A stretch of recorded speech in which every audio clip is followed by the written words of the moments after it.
Espíritu Santo, palabra en acción, tu casa.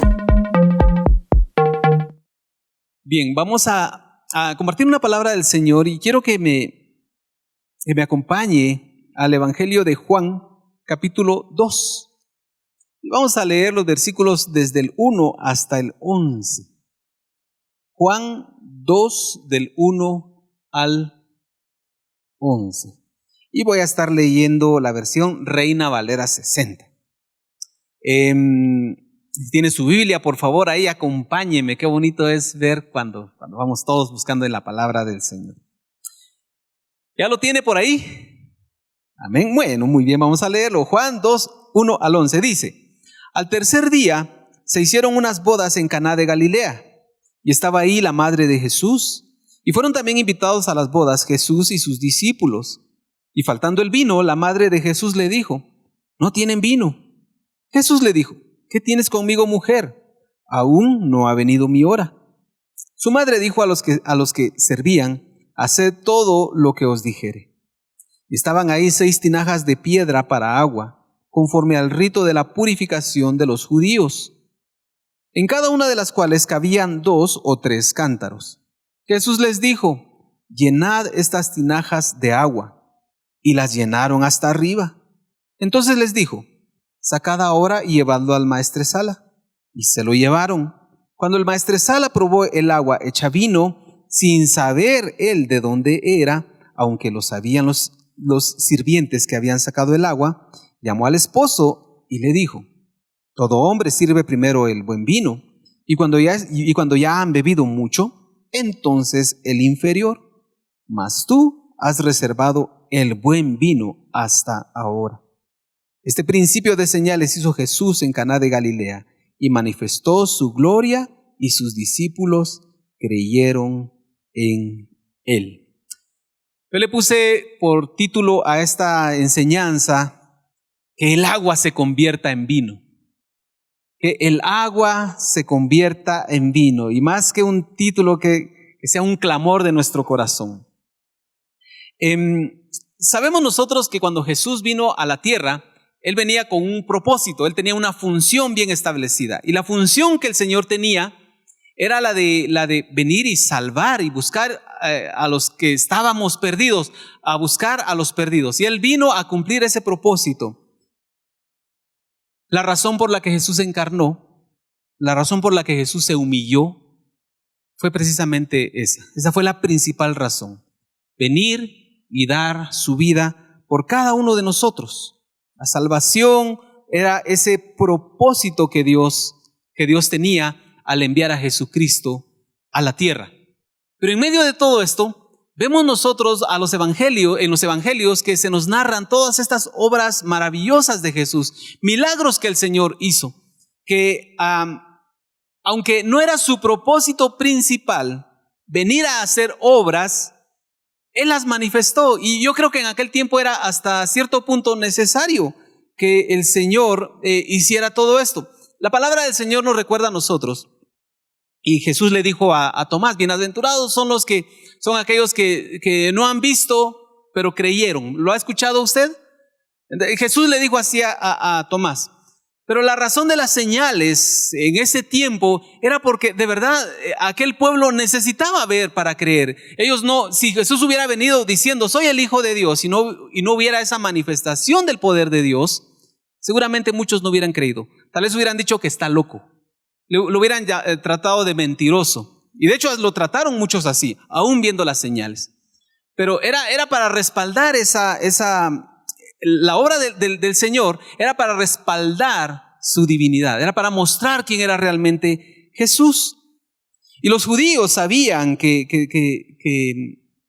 ellos necesitaban ver. En Juan 3, 1 y 2, vean, aquí es muy interesante algo que nos muestra la palabra. Usted recuerda a Nicodemo, que llegó a buscar a Jesús de noche, dice, porque tenía miedo de los judíos. Dice Juan 3, 1 y 2. Había un hombre de los fariseos que se llamaba Nicodemo, un principal entre los judíos. Este vino a Jesús de noche y le dijo: Rabí, oiga bien lo que dice, sabemos que has venido de Dios como maestro, porque nadie puede hacer estas señales que tú haces si no está Dios con él. Aquí vamos viendo un poquito el propósito de estas señales. El Señor quería mostrar realmente de dónde venía, quién era Él.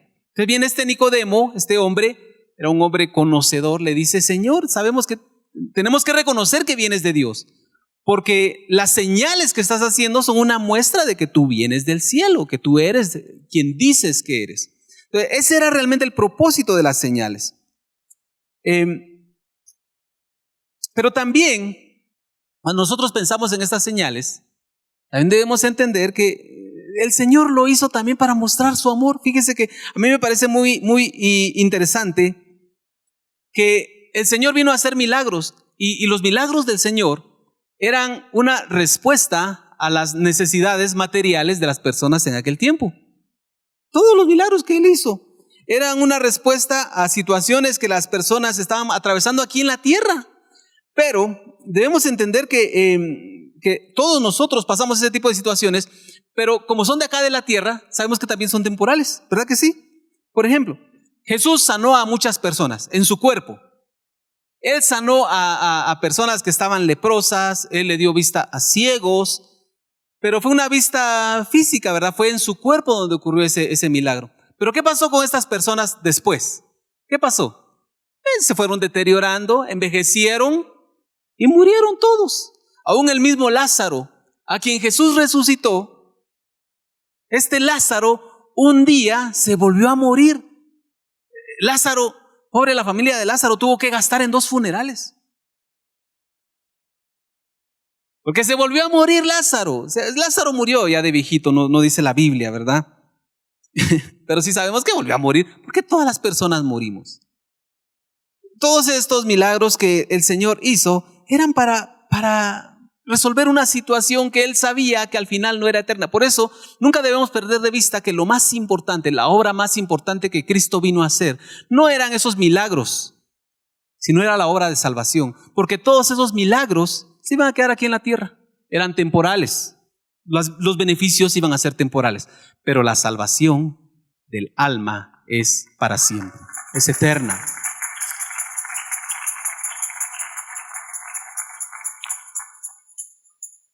Así que si alguien está creyendo por un milagro y de repente no logra ver ese milagro del Señor, no se preocupe, ese milagro que usted está esperando, si se llega a materializar, va a ser para un tiempo acá en la tierra.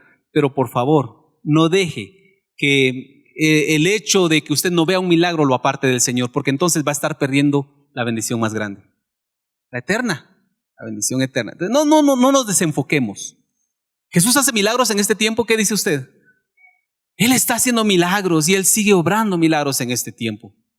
Pero lo más hermoso, lo más importante, Él sigue salvando. Él sigue salvando, que es el milagro más grande. Entonces, ese es el principio que nosotros encontramos aquí. El Señor vino a hacer esta obra tan maravillosa de nuestra salvación. Y en medio de todo manifestó estos milagros que ayudaron. Y yo me ponía a pensar en la boda de esta pareja que se estaba casando. Y yo dije, bueno, el Señor le resolvió un problema ahí en la boda, porque dice el pasaje que leímos, se les acabó el vino. Era un problema, realmente era un problema, pero ¿qué hubiera pasado? ¿Qué hubiera pasado si ya no había vino? Pues denles agua, ¿verdad? Van a traer un poco de, no iba a decir una marca aquí, ¿verdad? Pero unas gaseosas, no, tampoco había en ese entonces. Algo hubieran hecho, algo hubieran tenido que hacer. Yo me puse a pensar, ¿y cuántos problemas tendría este matrimonio en lo sucesivo? Porque los matrimonios también tienen problemas, ¿sí o no? ¿Verdad que sí? Todos los matrimonios tenemos nuestros problemitas por ahí. Al final, son cosas que van quedando. Pero lo más importante es lo que no debemos perder de vista, nuestra relación con Cristo. Vamos a aplicar algunas cosas, algunas enseñanzas de este milagro que ocurrió cuando Jesús convirtió el agua en vino. Y para esto vamos a hablar de 3 elementos que se mencionan acá. 3 elementos que son los que tienen una participación activa, digamos, en este milagro. 3 objetos que fueron los que sirvieron para que se viera este milagro, esta señal en aquel día. Y vamos a hablar del primer elemento, que lo menciona el pasaje que leímos. Hablemos un poco de esto. Dice la historia que cuando vieron que no había vino, le dijeron a Jesús que no había vino, y dice que en ese lugar habían unas tinajas de piedra. Y a mí me llamó mucho la atención, porque cuando yo estaba leyendo esto me llamó la atención decir, tinajas de piedra, ¿verdad? Qué extraño que no dijera, eran unas tinajas de barro. Porque es lo que generalmente nosotros pensamos. Yo me puse a pensar, ¿cómo serían de pesadas esas tinajas? Eran de piedra. Dice que eran unas tinajas de piedra. Que dice que eran para el rito de la purificación de los judíos. Los judíos tenían una serie de prácticas que tenían que ver con todo el tema religioso, ¿verdad? El tema de rituales. Y uno de ellos era la purificación, que de hecho a mí me llamó mucho la atención que hubieran estas tinajas en esa casa, porque realmente, pues principalmente todos estos rituales de purificación se realizaban en el templo. Por ejemplo, los levitas, cuando eran dedicados al servicio, eran purificados y utilizaban agua, tenían que bañarlos completamente, bañaban sus vestidos, limpiaban su ropa y utilizaban agua. En el templo había agua donde las personas tenían que lavarse, ¿verdad? Las manos. Eran actos de purificación. La ley había establecido ciertos momentos donde las personas tenían que purificarse y otra vez habían elementos de agua ahí para purificarse. Por ejemplo, cuando un leproso recuperaba su salud, tenía que llegar y purificarse. Cuando una mujer daba a luz, tenía que presentarse al templo también y tenía que purificarse. Era una práctica común de los judíos, la purificación. Y utilizaban mucho el agua para esto. El agua era ese elemento que les mostraba a ellos con lo que ellos hacían ese acto de purificación. Y realmente la Biblia no dice por qué estaban esas tinajas ahí, pero dice que ahí estaban las tinajas, unas tinajas de piedra. Yo me ponía a pensar, bueno, si eran de piedra y no eran de barro, pensemos, ¿qué material es más duro? ¿Qué material es más resistente? ¿La piedra o el barro? ¿Qué dicen ustedes? La piedra es un material, diga conmigo, duro. La piedra es un material duro, si no, cuando a usted le tiran una pedrada, usted se defiende de un chucho, ¿qué le tira? La piedra invisible, decimos a veces nosotros, ¿verdad? Cuando no hay nada a la mano. Una piedra, ¿verdad? Porque es un material duro. Y me ponía a pensar esto. Muchas veces nosotros somos como esa tinaja. Cuando venimos al Señor, venimos como esa tinaja de piedra. Con un corazón, ¿cómo? Duro, muchas veces. Mire lo que dice Ezequiel 11:19. Estos éramos nosotros. Aquí la profecía, la palabra es para el pueblo de Israel, pero en nosotros también se cumple, dice, y les daré un corazón y un espíritu nuevo pondré dentro de ellos y quitaré el corazón de piedra de en medio de su carne y les daré un corazón de carne. Quitaré el corazón de piedra. Es que el Señor reconoce que en el ser humano, antes de venir a Cristo, lo que hay es un corazón de piedra. Piedra como aquellas tinajas duras, tal vez pesadas. Y nosotros hemos venido al Señor con un corazón así. Y esta promesa es para nosotros. Dice, les daré un corazón de carne. Voy a quitar ese corazón de piedra. Pero yo me ponía a pensar, ¿qué es lo que hace que un corazón se vuelva como de piedra, que se vuelva duro? ¿Qué es lo que ha hecho que muchos de nosotros hayamos venido al Señor con ese corazón duro? Vamos a ver algunas cosas que creo yo endurecen el corazón y lo hacen como aquellas tinajas de piedra. En primer lugar, el pecado. Lo primero, yo creo que lo que más ha dañado al ser humano desde que Adán cayó fue el pecado. El pecado vino a hacer estragos en toda la humanidad y el pecado ha pasado de generación en generación y cada uno de nosotros heredó esa naturaleza de pecado. El pecado es terrible realmente, nos separa de Dios. El pecado tiene consecuencias graves para nosotros. Dice la palabra que la paga del pecado es muerte. O sea, el pecado es algo que nos deja muchas cosas malas. Dentro de ellas, una cosa que pasa con el pecado es que nos endurece el corazón. Llega un momento donde hay personas, yo no sé si usted conoce, que saben que están viviendo en pecado, saben que lo que están haciendo no es correcto ante los ojos de Dios, saben que la forma en que están viviendo es contraria a lo que Dios demanda, a lo que Dios espera del ser humano. Ellos lo saben, pero no les importa. ¿Conoce usted gente así? ¿Alguno de ustedes podría decir, yo en algún momento fui así? Yo sabía que hacía las cosas mal, sabía que lo que estaba haciendo no era correcto, pero igual lo seguía haciendo. Y llega un momento donde las personas llegamos al punto de que estamos tan acostumbrados al pecado que se vuelve parte de nuestra vida y lo vemos como nuestra forma de vida. Y eso no es otra cosa que una muestra de un corazón duro. Un corazón que se ha endurecido a causa del pecado. El orgullo también hace que el corazón se endurezca.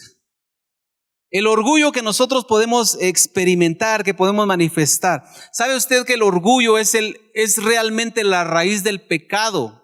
Porque el orgullo fue lo que se despertó en Lucifer. El pecado no nació el día que Adán pecó en el Edén o cuando Eva fue engañada. Ahí no nació el pecado. El pecado nació en el corazón de Lucifer, en el cielo. Y se manifestó porque él se llenó de orgullo y empezó a llenar su corazón de orgullo hasta el punto que cayó en la rebelión. Se rebeló contra el Señor, se rebeló contra Dios. Y ese fue el origen del pecado, el orgullo. Pero sabe que el orgullo también endurece el corazón de las personas. Jesús le dijo cuando le preguntaron los líderes religiosos, Jesús, pero ¿qué hacemos? ¿Es permitido dar carta de divorcio por cualquier cosa? ¿Y por qué Moisés dio carta de divorcio? Y Jesús le dijo, por la dureza de su corazón. Pero ¿sabe qué significan esas palabras? ¿Sabe qué significan eso? ¿Qué estaba tratando de decir el Señor cuando dice la dureza de su corazón? Por eso es que al final Moisés les dijo, está bien, divórciense. ¿Por qué? Porque su corazón era orgulloso. ¿Sabe cuál es la clave para llevar una vida matrimonial? ¿Sabe cuál es la clave? Tener un corazón dispuesto a cambiar. Un corazón que esté dispuesto a perdonar. Un corazón que esté dispuesto a amar. Un corazón que esté dispuesto a dejarse moldear. Esa es clave para una vida matrimonial. Si nosotros nos ponemos en una mentalidad de que así soy yo, así me conoció mi esposa y así me tiene que aguantar, eso es orgullo. Eso es orgullo y eso es malísimo para el matrimonio. Y entonces viene Jesús y les dice a aquellos líderes, la carta del divorcio vino por la dureza del corazón, porque no estaban dispuestos a cambiar. Un corazón duro, orgulloso, endurece el corazón. Y podríamos hablar de muchas cosas que van endureciendo el corazón de las personas. Y vemos nosotros en la calle gente con un corazón así. Pero ¿sabe qué otra cosa? Me ponía yo a pensar, ¿sabe qué otra cosa endurece el corazón de las personas? La religiosidad. La religiosidad puede endurecer el corazón de las personas. Yo les mencionaba hace rato que estas tinajas que estaban ahí eran parte de un ritual judío. Tenía que ver con temas de religión, podríamos decir. Y yo creo que en la palabra de Dios no hay casualidades. Dios permitió, el Espíritu Santo permitió que quedaran todas estas cosas para enseñarnos algo. Y muchas veces elementos, como estas tinajas que eran elementos que podrían estar en un templo, participando o siendo utilizadas en esa relación que se tenía que tener con Dios a través de rituales. Ese elemento nos deja una enseñanza. Muchas veces en las iglesias podríamos nosotros encontrar corazones de piedra que se han hecho duros precisamente por la religiosidad. Porque llega un momento donde ya no hay una comunión, una relación fresca con el Señor, sino que lo que hacemos es repetir rituales constantemente. Y todo lo que hacemos es, porque esto es lo que hay que hacer. Esto es lo que tenemos que hacer. Hoy es sábado, tenemos que ir al culto. Hoy es domingo, tenemos que ir al culto. No puedo hacer esto, no puedo hacer esto. ¿Por qué? Porque la religión no me permite. Y muchas veces nosotros dejamos que la religión, que la religiosidad empiece a llenar nuestro corazón y nuestro corazón deja de sentir, por ejemplo, la compasión por otros. La Biblia está llena de ejemplos donde líderes religiosos no tenían compasión por el pecador.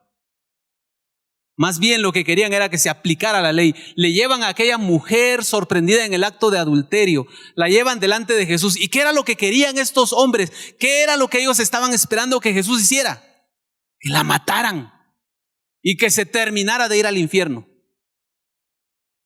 Porque estaba en adulterio, era lo que merecía, según ellos. Habían perdido la sensibilidad, no había un corazón sensible, no había un corazón que amara a Dios y que amara a los demás.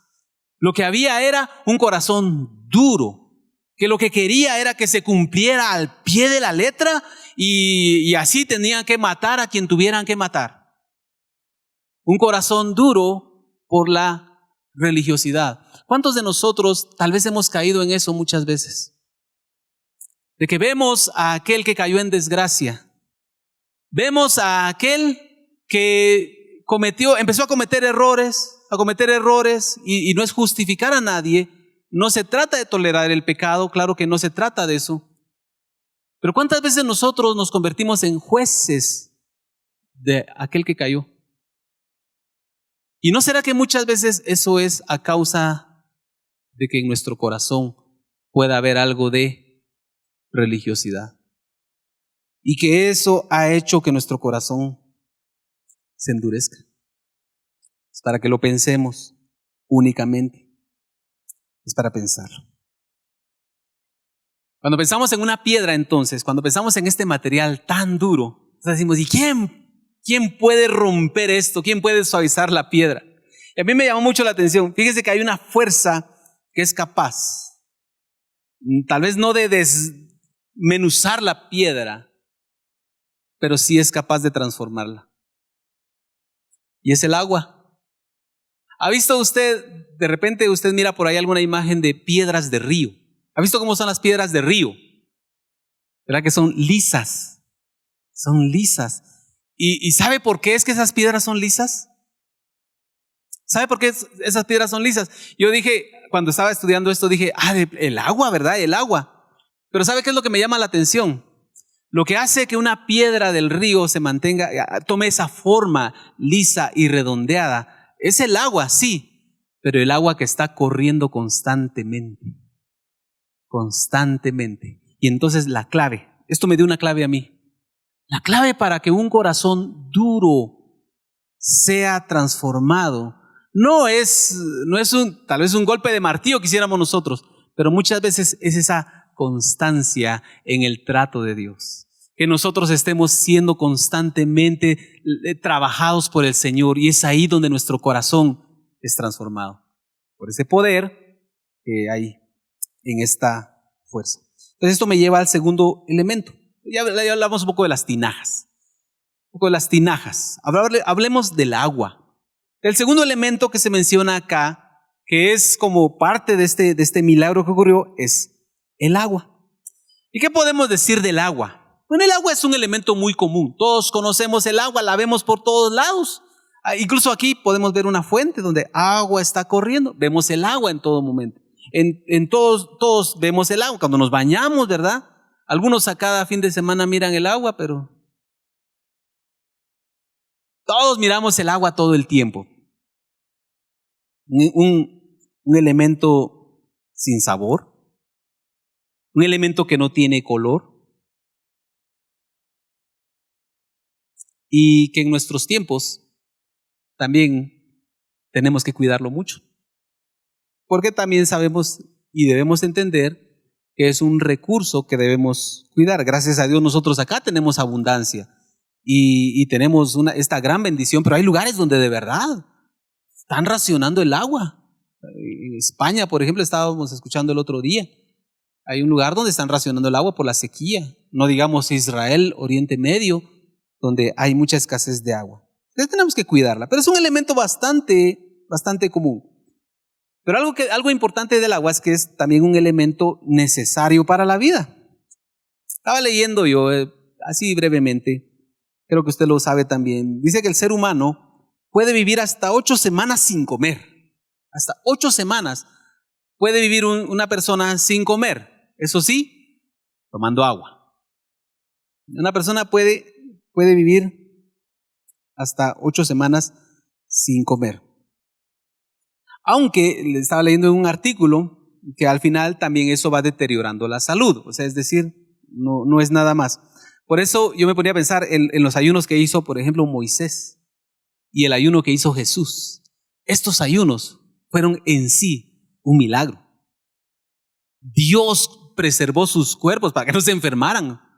Estuvieron ahí 40 días. Bueno, entonces 8 días sin comer, tomando agua.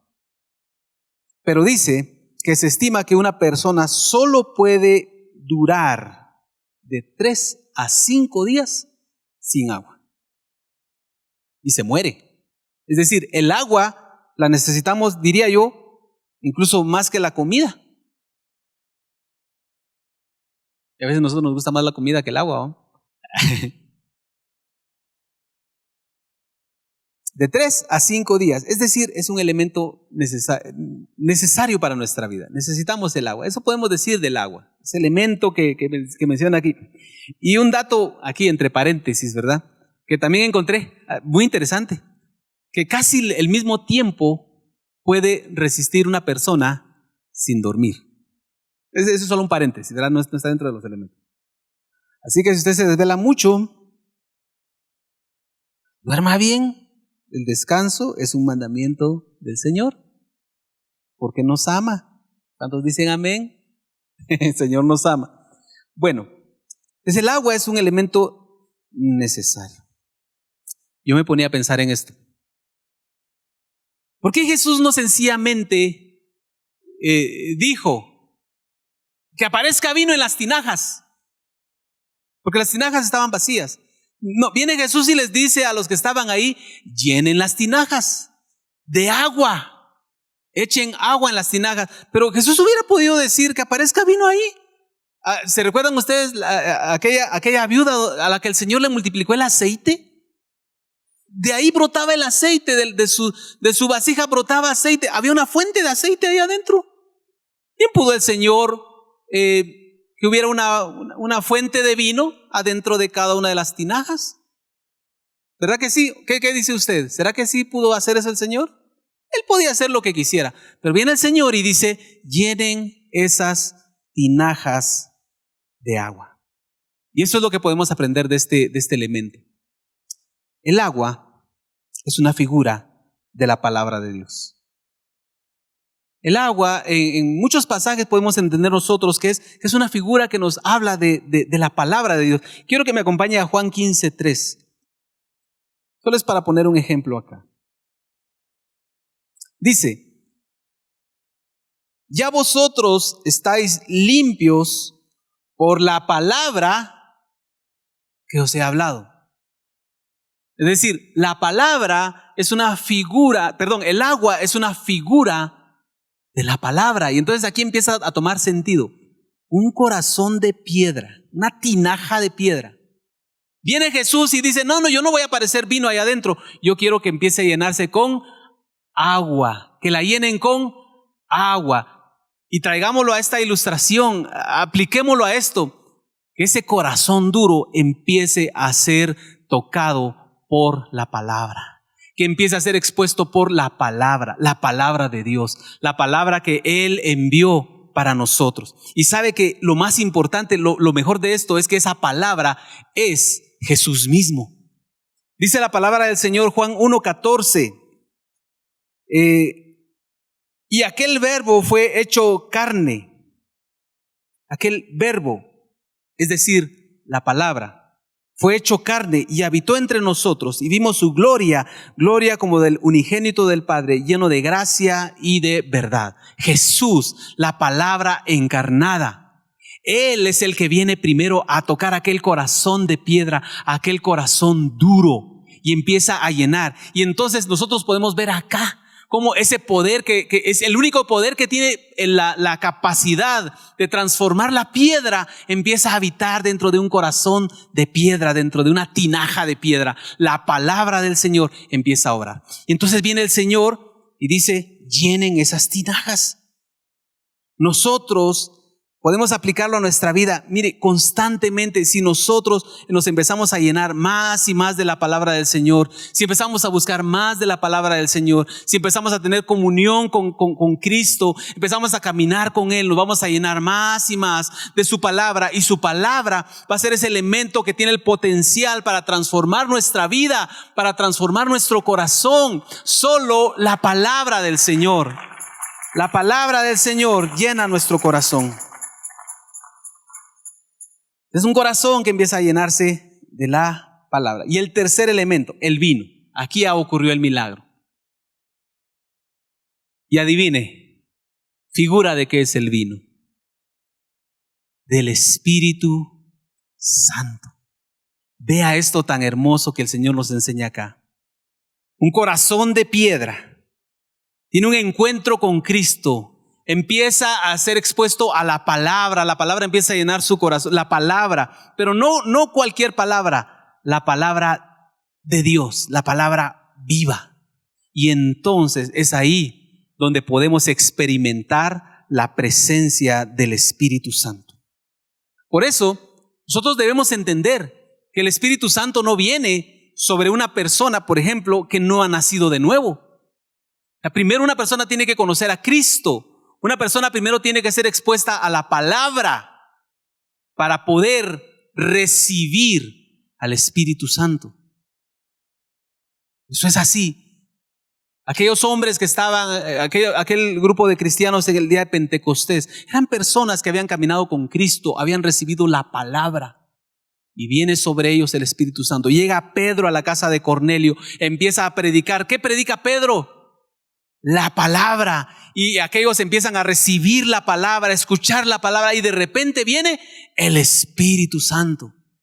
Es que cuando nosotros nos empezamos a llenar de la palabra, pero una palabra verdadera, la palabra de Cristo, entonces vamos a poder experimentar también ese toque del Espíritu en nosotros. Y vamos a ser llenos del Espíritu Santo. Juan el Bautista había declarado que Jesús iba a bautizar con el Espíritu Santo. Juan el Bautista, lo leemos en Mateo 3:11.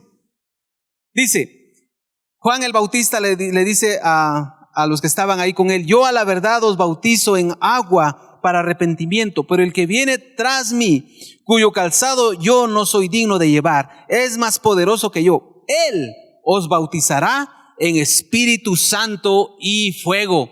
La palabra del Señor, la palabra precede esa visitación del Espíritu. Queremos ser avivados por el Espíritu, llenémonos primero de la palabra. Eso es lo que nosotros necesitamos en nuestro corazón. Es un principio para nosotros el que tenemos que llenarnos de la palabra del Señor. Y algo que debemos tener presente en todo momento. El Espíritu Santo, entonces, cuando viene a nuestro corazón, el Espíritu Santo, el mismo Espíritu, vivifica la palabra que hemos recibido. Porque cuando hablamos de recibir la palabra, no debemos quedarnos solo en eso. Porque hay muchas personas que conocen la palabra, conocen la Biblia. He escuchado yo testimonios, Pastor Naito ha contado su testimonio. Él leía la Biblia para debatir a los cristianos. Y el otro día estaba escuchando a un hermano en un canal cristiano también dando el mismo testimonio. Me llamó mucho la atención, me acordé de Pastor Naito. Porque decía este hermano, yo era ateo y también que me puse a leer la Biblia para debatir a los cristianos. Y dije, ¿dónde escuché eso? Ah, sí, dije. Pero cuando viene el Espíritu Santo, es el Espíritu Santo el que vivifica la palabra en nosotros. Por eso es tan importante que nosotros, los que hemos recibido al Señor, que conocemos al Espíritu Santo, sigamos llenándonos de la palabra de Dios, pero también sigamos buscando esa comunión con el Espíritu Santo, porque si solo nos empezamos a llenar de letra, de Biblia, no quiero que me malinterprete, pero si solo nos ponemos a leer por leer, leer por leer, leer por leer, no pasa nada. Pero si nosotros empezamos a buscar la palabra del Señor, empezamos a leer su palabra y le pedimos, Espíritu Santo, muéstrame, Espíritu Santo, muéstrame lo que me quieres enseñar. Habla a mi corazón, que tu palabra transforme mi vida, que esa palabra sea viva dentro de mí. El único que puede hacer que esa palabra realmente sea viva en nuestro corazón es el Espíritu Santo. Segunda de Corintios, capítulo 3, versículos 4 al 6, dice: y tal confianza tenemos mediante Cristo para con Dios, no que seamos competentes por nosotros mismos para pensar algo como de nosotros mismos, sino que nuestra competencia proviene de Dios, el cual asimismo nos hizo ministros competentes de un nuevo pacto, no de la letra, sino del Espíritu, porque la letra mata, mas el Espíritu vivifica. ¿Qué pasa si nosotros como buenos cristianos decimos, yo voy a leer la Biblia en un año? Es más, la voy a leer en 6 meses. Es más, la voy a leer en 3 meses. Y se empieza a leer. ¿Sabe que corremos el peligro muchas veces de, como dice este pasaje, de pensar que somos algo por nosotros mismos? Porque yo conozco mucho. Pero si es solo letra, ¿qué pasa si es solo letra? ¿Qué va a producir en nosotros si es solo letra? Si solo estamos repitiendo y repitiendo sin entender realmente qué es lo que Dios quiere de nosotros, qué es lo que debemos aplicar para nosotros, qué es para nosotros. ¿Sabe usted que muchas de las palabras que aparecen en la Biblia ya no son para nosotros en este tiempo? Hay muchas cosas que ya no son para este tiempo, pero nos dejan enseñanzas, son palabra de Dios y tenemos que leerlas, pero tenemos que leerlas con el espíritu correcto. Tenemos que leerlas con la ayuda del Espíritu Santo, porque entonces esa palabra va a poder transformar nuestro corazón. Si no hacemos esto, si solo leemos por leer, eso no va a transformar nuestro corazón. Nos va a hacer más cabezones. Más conocedores, pues vaya, para que no se vaya a ofender nadie. Pero cuando esa palabra es acompañada por ese toque del Espíritu, cuando nosotros realmente nos conectamos con el Espíritu y tenemos comunión con Él, es ahí donde esa palabra puede producir vida en nosotros. Y entonces hay palabras que toman sentido para nosotros. ¿Sabe que la palabra de Dios le mandó al pueblo de Israel que fueran santos, por ejemplo? Dios le dijo a su pueblo que tenía que ser santo. Y el pueblo de Israel sencillamente no pudo. Y viene Dios y le dice a la iglesia, y Pedro se lo recuerda utilizando las mismas palabras para nosotros: sed santos. Y entonces nosotros decimos, ¿y será que nosotros sí vamos a poder? Israel no pudo. ¿Será que nosotros vamos a poder ser santos? Solo por el Espíritu. Porque si no fuera por el Espíritu, entonces nosotros estaríamos tratando constantemente de no pecar, de no hacer aquello, de no hacer lo otro. ¿Y sabe cómo sería nuestra vida? Frustración tras frustración. Porque en nuestras fuerzas no podemos. Sencillamente no podemos, porque otra vez la letra mata, pero el Espíritu, oiga bien, el Espíritu vivifica. Y entonces por el Espíritu nosotros podemos ser santificados para cumplir esa palabra: sed santos, pero no en nuestras fuerzas, sino por la obra que el Espíritu Santo hace en nosotros. Y es ahí donde nosotros necesitamos entender que solo por el Espíritu esa palabra que podemos decir nosotros son palabras como el agua, comunes, letras, el abecedario ordenado, letras compuestas para formar palabras. Podríamos decir, es algo común. Pero con el Espíritu es como ese vino que trae gozo, ese vino que trae alegría, ese vino que es agradable para nosotros. Amén. Así que podemos aprender tanto de esto que el Señor ha hecho en nosotros. Y esta enseñanza debemos aplicarla en primer lugar para nuestra vida, pero yo creo que también como iglesia podemos aplicar esta enseñanza. Como iglesia nosotros también debemos aprender de este pasaje. ¿Sabe que hay iglesias donde se habla mucho de la palabra? Y qué bueno, se habla de la palabra, se toma la Biblia, y hay lugares donde incluso hasta para algunos es ofensivo que alguien, por ejemplo, haga algo con ese libro, con la Biblia, ¿verdad? El otro día estaba viendo yo a una persona que en una prédica, no sé si era pastor, pero en una prédica empezó a arrancarle hojas a la Biblia. Yo cuando lo vi me sorprendí, ¿qué pasó? Y estaba haciendo una ilustración, ¿verdad? Él decía, a veces nosotros queremos como cristianos vivir así. Tomamos la palabra y decimos, esto no me gusta de la Biblia, y como que se lo arrancamos, decía él. Y literalmente estaba arrancando las hojas de la Biblia. Yo me puse a pensar, ¿qué pensaría alguien así muy, digamos, religioso? ¿Qué hubiera dicho de esto? ¡Sacrilegio! Es un sacrilegio. Pero sabe que hay iglesias que pueden hablar mucho de la Biblia.